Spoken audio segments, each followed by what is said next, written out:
Great morning it is. How are you this morning? Good. I need a little interaction, just a little bit. Nothing. All right. Let me tell you, last night though, I saw the live and I was thinking, oh my God, that is a beautiful room. Because see, I am seriously attracted to intelligence. And so to know that every person that was seated in that room last night was brilliant in some way, form, or fashion sent chills through me.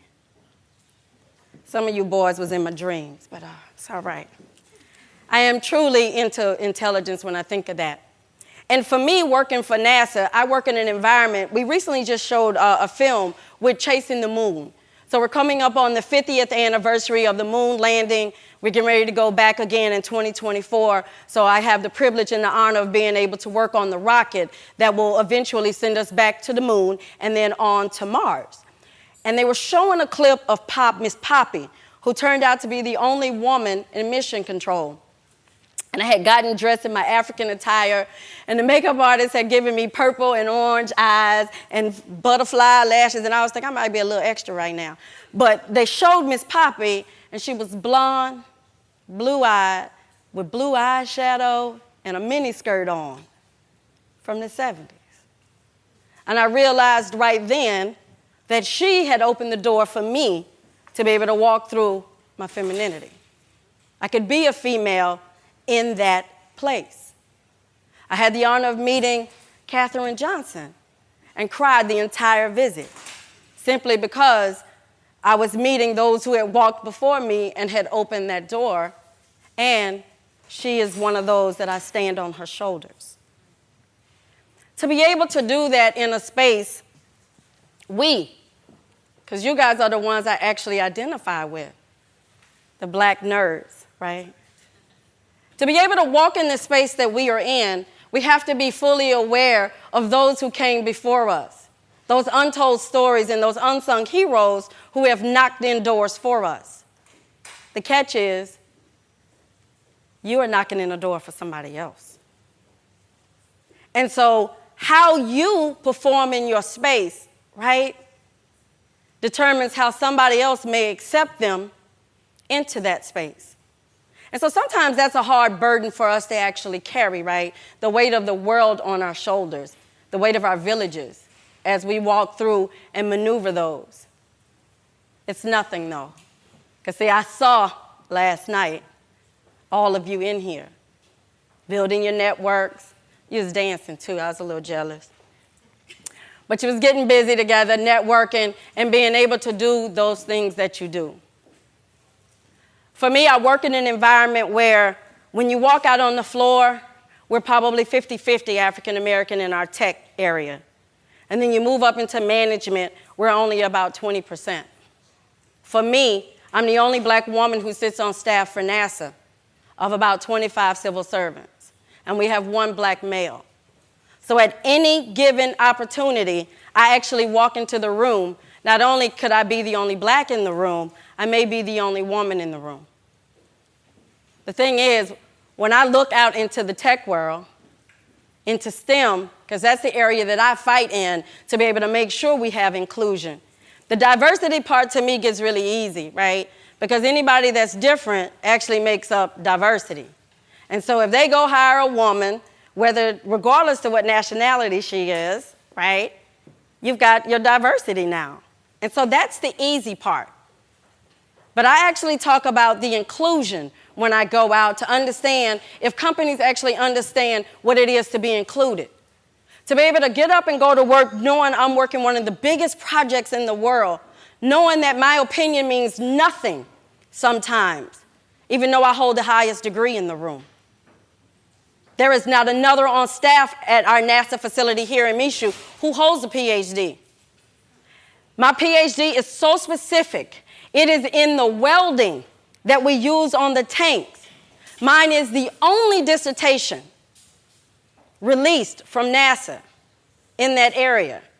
And yet and still, I'm still questioned when I make a decision. Lack of inclusion, lack of value. That beats us down when we're moving through our spaces.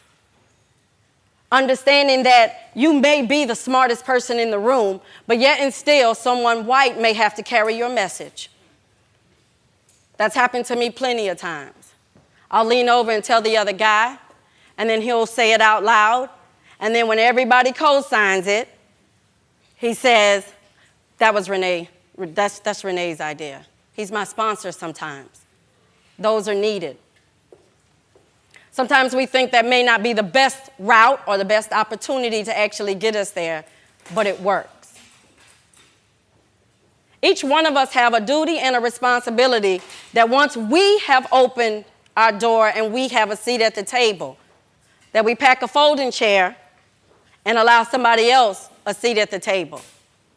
Recently, I was asked the question, if you could do dinner, who would you invite? I was like, I'm inviting 50 Cent because I want to be able to understand his book a little bit better, right, and his life. The brother is real deep in that book. It's the 50th Law of Power, and it came after the 48 Laws of Power, and that same author wrote that book. But when you talk about it, it talks about not having any fear in what you're doing, not having any fear of losing what you have. And a lot of us operate in that fear that we're going to lose something. If you never take a gamble on you, you can't really believe anybody else wants to take a gamble on you either. So when I get up and go to work, that's how I'm functioning every day. The catch is, I no longer allow them to have me operate in a space where I'm in an imposter syndrome. Because see, what I realized was, whatever they were learning, somebody else was giving it to them. So while I'm over here reading and gaining that information to be able to move forward, somebody else handed it to them.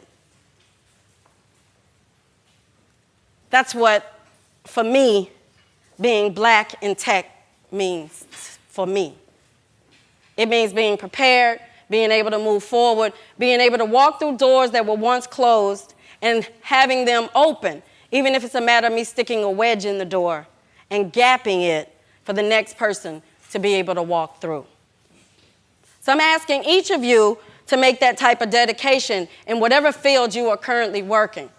Because when I go anywhere, I'm always looking for the blacks in that area. Whether it's a photographer, a videographer, whatever it is, if I'm in that area, that's what I want. Because I want people to understand that we are excellence. We are the very definition of excellence.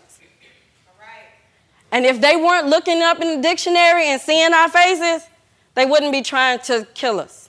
They wouldn't be trying to remove us from this space.